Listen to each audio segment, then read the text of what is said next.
Saudara kenal kepada zuriyah, hormati, berarti hormatin siapa?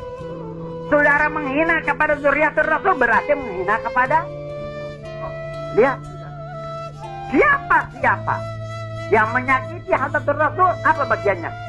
Alladzina yu'dzuna Rasulullah lahum azabun azim. Coba, yang menyakiti hadratul Rasul dikutuk azab yang sebesar-besarnya Allah Ta'ala akan berikan kepadanya. Lihat, man adza minni sya'ratan, atau man adza sya'ratan minni faqad azani, wa man azani faqad azallah. Lihat nanti, siapa yang menyakiti satu rambut daripada rambut aku, kata Nabi. Siapa yang menyakiti satu rambut daripada rambut aku, kata Nabi, faqad azani, sungguh dia sudah menyakiti aku. Lihat, siapa yang menyakiti aku, sungguh dia menyakiti kepada Allah Subhanahu wa Ta'ala. Faman azallah azahun nar.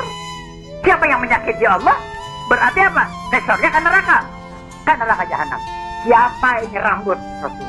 Artinya satu rambut daripada rambutku, turunan daripada aku. Satu turunan daripada aku. Siapapun yang berani menyakiti mereka itu, sungguh menyakiti mereka, menyakiti kepada aku, kata Nabi. Kalau ada di mana hati saudara, pikiran yang semacam tadi, ingat saudara, saudara menjadi bolanya setan rajim.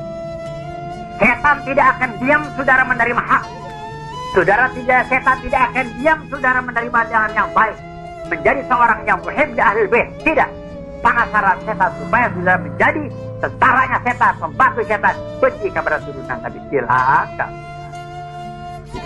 Ya. Habaib datang ke Indonesia bukan untuk melas. Kami nggak diajarkan minta-minta, saudara. Jangan khawatir. Habaib datang ke Indonesia bukan untuk meraup daripada harta, enggak. Kami tidak mencari jabatan, enggak. Kenapa? Itu bukan didikan dari keluarga kami.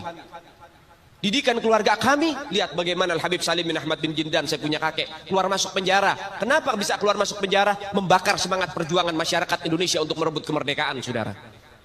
Al-Habib Ali bin Abdurrahman Al-Habsyi Kuitang, beliau yang memfatwakan ketika tanggal 17 Agustus Soekarno membacakan teks proklamasi mendeklarasi daripada kemerdekaan Indonesia. Beliau di hari Jumat itu, ba'da Jumat beliau fatwakan, sekarang saya fatwakan setiap tanggal 17 Agustus wajib pasang bendera merah putih di rumah-rumah kalian. Siapa yang nyuruh? Itu fatwa Habib Ali bin Abdurrahman Al-Habsyi Kuitang.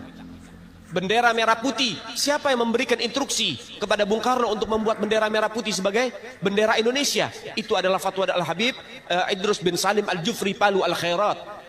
Lambang negara Garuda, siapa yang buat? Al-Habib Asy-Syarif Hamid Al-Gadri dari Pontianak, keluarga baginda Nabi Muhammad. Lagu 17 Agustus, Pramuka, lagu syukur, siapa yang buat? Al-Habib Husain Al-Mutahhar dari Semarang, dzurriyyah baginda Nabi Muhammad. Jadi Anda jangan berpikir, ini habaib di Indonesia jasanya apa? Banyak, itu yang baru kecatat. Itu yang baru ketahuan. Masih banyak lagi daripada keluarga Nabi Muhammad yang tidak mau masuk buku karena perjuangannya ikhlas karena Allah dan Rasul. Banyak, saudara. Siapa Imam Bonjol? Semua pasti bilang pahlawan. Betul apa enggak? Imam Bonjol pahlawan Indonesia bukan? Pahlawan nasional bukan? Sekarang siapa namanya Imam Bonjol? Al-Habib Muhammad Syahabuddin, beliau habaib dari kalangan bin Syahab. Imam Bonjol itu bin Syahab, masih daripada kakeknya Habib Rizik, saudara sekalian. Itu keluarga daripada Nabiuna Muhammad, keturunan Sayyiduna Muhammad. Banyak lagi dari kalangan para dzurriyyat Nabiuna Muhammad sallallahu alaihi wasallam yang jasanya besar di Indonesia, tapi kita nggak ada yang tahu. Kenapa? Karena itu kami nggak cari popularitas, kami nggak cari madah pujian, kami nggak cari tempat kedudukan, yang kami cari ridho Allah dan Rasulnya. Sehingga hal ini perlu diungkap, saudara sekalian. Bagaimana keluarga Nabi Muhammad jasanya besar, dan umat ini harus dihubungkan kembali dan dieratkan kembali kepada keluarga baginda Nabi Muhammad. Ini akhir zaman, kita semua ngelihat kok bagaimana gencar-gencarnya di media sosial apa upaya untuk supaya memisahkan umat Islam dengan keluarga baginda Nabi Muhammad. Upaya keras supaya habaib dibenci ada di Indonesia. Mulai Habib dengan kiai diadu, Habib dengan ustadz diadu. Mulai ada hal-hal semacam itu. Apa? Dendam politik, saudara. Gak keluar dari situ. Karena dendamnya kepada Habib Rizik sehingga akhirnya demikian. Habib Rizik itu siapa? Keluarga Nabi Muhammad, keturunan Nabi Muhammad, cucunya Nabi Muhammad. Beliau bukan penjahat kok, bukan koruptor. Beliau nggak pernah bawa lari uang rakyat. Beliau nggak pernah ngerugiin negara. Beliau tidak pernah mencemarkan nama baik negara. Beliau itu bukan penjahat, saudara. Bukan penjahat. Apa masalahnya dia? Sehingga dicecar sedemikian rupa. Cuman masalah prokes doang 4 tahun, saudara. Berapa banyak di luar sana pejabat, aparat, bahkan rakyat yang melanggar prokes gak ada yang ditahan. Kenapa cuman Habib Rizik yang ditahan? Ini upaya untuk supaya umat Islam benci terhadap keluarga baginda Nabi Muhammad. Hati-hati saudara sekalian. Nabi bilang, man mata ala bugdi ahlul bait mata yahudian atau nasranian. Siapa orang yang mati membawa benci kepada keluarga baginda Nabi Muhammad, dipastikan mati dalam keadaan Yahudi ataupun Nasrani, atau dalam bahasa daripada sederhananya mati dalam keadaan murtad.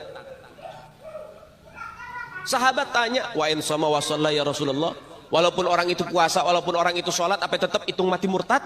Apa kata Nabi? Wa in shamma wa shalla, walaupun orang itu puasa, walaupun orang itu sholat, kalau dia mati bawa benci kepada keluarga Nabi Muhammad, dipastikan mati dalam keadaan murtad. Ini Nabi yang punya mau, bukan kita habaib. Dan seharusnya yang membahas masalah fadailul ahlul bait, keutamaan para habaib, bukan dari mulut saya, bukan dari mulut Habib Khalid wala Habib yang lain, bukan, tapi daripada mulut para guru-guru kita. Mereka yang lebih punya kewajiban untuk membahas masalah ini ke umat, saudara. Kenapa? Supaya tidak ada fitnah. Kalau saya yang bicara begini